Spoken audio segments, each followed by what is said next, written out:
financement. Ouais. Tu parlais de financement tout à l'heure. J'avais pas capté que vous aviez fait des levées de fonds parce que justement, je me disais, bon, Juste une, ouais. il y a une, ok, qui doit dater un peu parce que je l'ai pas Ouais, vu passer. 2019. Ok. Et on n'a jamais communiqué dessus. Ok. Et je me disais, c'est un modèle de financement assez particulier. Visiblement, vous faites pas de levée de fonds, soit parce que vous en avez pas besoin, Ouais. soit parce que vous en faites, mais on le dit pas forcément, soit parce que vous pouvez pas en faire, parce que vous êtes pas SaaS, vous êtes, en tout cas, exactement. pas, Ouais, tout pas à fait. complètement, et ça se finance pas de la même manière. C'est clair. Le financement a été un sujet pour un projet comme Kimono, où finalement, le chiffre que vous avez généré vous a permis de vous couvrir. Alors, oui et non. En fait, déjà, tu vois un peu ce que je dis depuis tout à l'heure, mais Kimono, en fait, rend aucune case. Donc, vis-à-vis des investisseurs, vis-à-vis des financiers, on est un peu unique dans notre genre. Et moi, c'est ça aussi qui me plaît. Et c'est aussi ça que j'ai voulu créer. Justement, comme je te dis, j'aime pas faire comme les autres. Donc, j'aime toujours un peu casser les codes et marquer les esprits. Sur l'approche financière, nous, on a toujours eu un BFR négatif, à savoir, on prend les clients payent à la commande et ensuite, on paye, nous, nos sous-traitants après. Donc, ce qui fait que, du coup, on a toujours su s'autofinancer et on a toujours su avoir du chiffre d'affaires qui tombe tous les jours et pouvoir se financer. Maintenant, pourquoi on a levé? Puisqu'on n'était pas dans une dynamique, on crame de l'argent, on n'a plus d'argent dans 6 mois, donc il faut lever. C'était pas une optique de survie, c'est plus une optique de, ok, on a déclenché l'étincelle, maintenant, il faut aller plus vite. Et donc, en 2019, on lève 1,5 million avec des business angels uniquement, où le but, ça a été deux choses. Recruter plus vite, donc avoir plus de main-d'œuvre, entre guillemets, et marketing, où là, on a mis les bouchées doubles, et on a fait... du coup, ça nous a permis d'investir dans tout ça. Donc forcément, on a perdu notre rentabilité puisque c'était pas le but. Alors tu peux lever et te dire j'ai une vision héroïste très court terme qui nous permet de tenir là-dessus. Mais donc du coup, le but, c'était d'accélérer. Donc c'était pour ça, ce que je te disais tout à l'heure, le mindset startup, c'est qu'à ce moment-là, on a voulu accélérer. Et là, on était à risque complet parce que je ne sais pas ce que je fais le lendemain. Alors oui, heureusement, depuis le début, c'est comme ça. Il y a une trend qui est comme ça.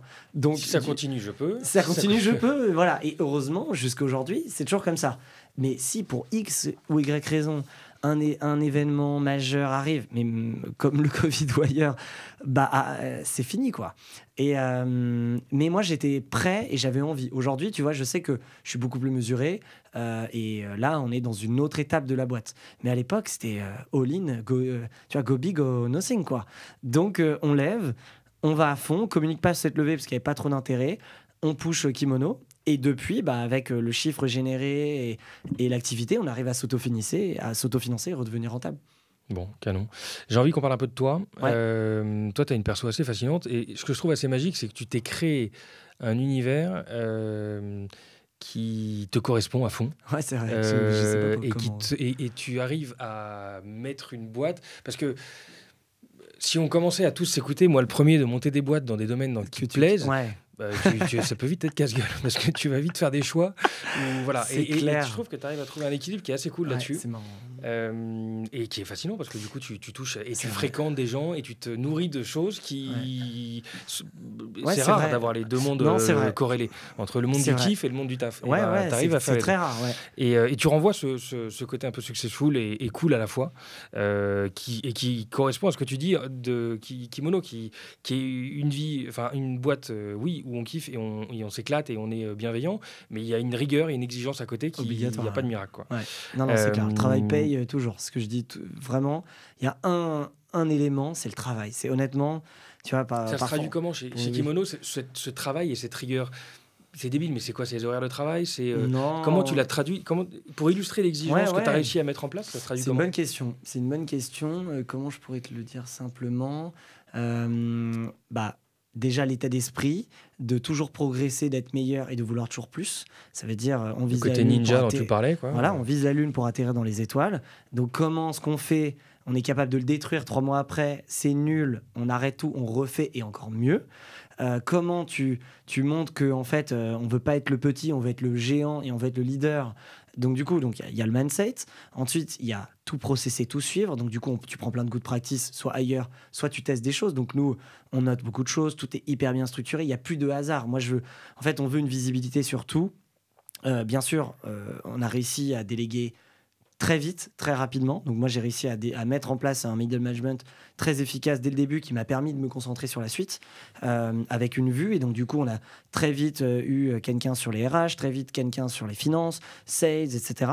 Et moi, j'ai donné le ton en mode, on veut être à ce niveau. Donc, du coup, je veux ce type de report, ce type de structure, ce type de process. Pas de hasard. Si c'est pas bien, on arrête.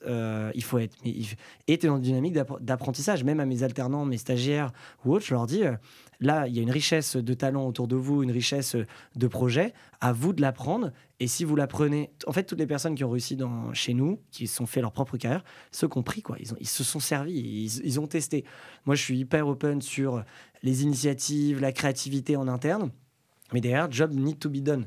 Et ultra rigoureux. Et moi, ce que je dis toujours, si ça te plaît pas, la porte, elle est grande ouverte, il n'y a pas de problème. Par contre, si tu es là, tu es à fond. Et donc, c'est ça, c'est dans ce mindset, tu vois. On a 2 valeurs, on a 5 valeurs, mais il y en a 2 qui correspondent à ce que je viens de dire. Il y en a une, c'est We Are Intense, et une qui s'appelle We Are Fierce. Et dans la We Are Intense, c'est de comprendre qu'on doit être efficace, on doit être responsable, et on doit être les meilleurs dans notre domaine. Et c'est pas une question d'heures. Les heures, c'est pas un sujet. Chacun fait à son rythme. Par contre, c'est une intensité. Tu vois, nous, tu viens dans notre bureau la journée, ça bosse. Ça bosse. Et à toi de montrer l'exemple. On est là pour... les choses vont vite, quoi. Quand tu donnes une deadline, tu connais, hein, c'est pas pour la faire à cette deadline. En fait, il faut qu'elle soit faite le plus tôt possible et on passe à autre chose. Tout ça en mesurant l'équilibre. En étant bien et en ne mettant pas les gens en burn-out. Et c'est jamais arrivé. Et on essaie de justement avoir une forte culture qui t'apporte aussi tout ce que tu veux et de trouver ce bon équilibre. Et We Are Fierce, c'est... on a des échecs tous les jours, on a des problèmes tous les jours. Donc, moi, je déteste quand on me dit « Ouais, c'est pas possible » ou « Ça va être compliqué ». Je désamorce direct, je dis « Non, ça va pas être compliqué. T'as testé ?» Non. Bon, on teste, on voit et on le fait. Et à ce moment-là, derrière, tu draines une dynamique. Donc, du coup, ce que je te disais, on n'a aucun problème. On a des problèmes tous les jours. On ne connaît pas les problèmes. On résout. Et c'est comme ça que tu vois comment ton équipe opère et si on est au niveau, quoi. Et au fil du temps, elle s'est élevée en niveau. Il y a un terme que j'aime bien, qu'on utilise beaucoup, qui s'appelle « level up ». Tu dois te level up, on doit level up Kimono. Et donc, comment ? Ça passe par le mindset, ça passe par les compétences, l'envie, ça passe par l'envie déjà d'avoir.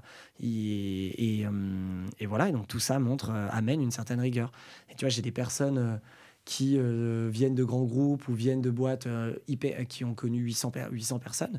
Ils viennent chez nous à 40, 50, 60 employés et nous disent « Vous êtes plus structuré que ce que j'ai vu alors que vous êtes 10 fois moins. » quoi. Donc, c'est tout en restant agile. Donc, tu vois, c'est un sport. On est des sportifs de haut niveau à se remettre en question tous les jours. Il n'y a pas de problème, il n'y a que des solutions.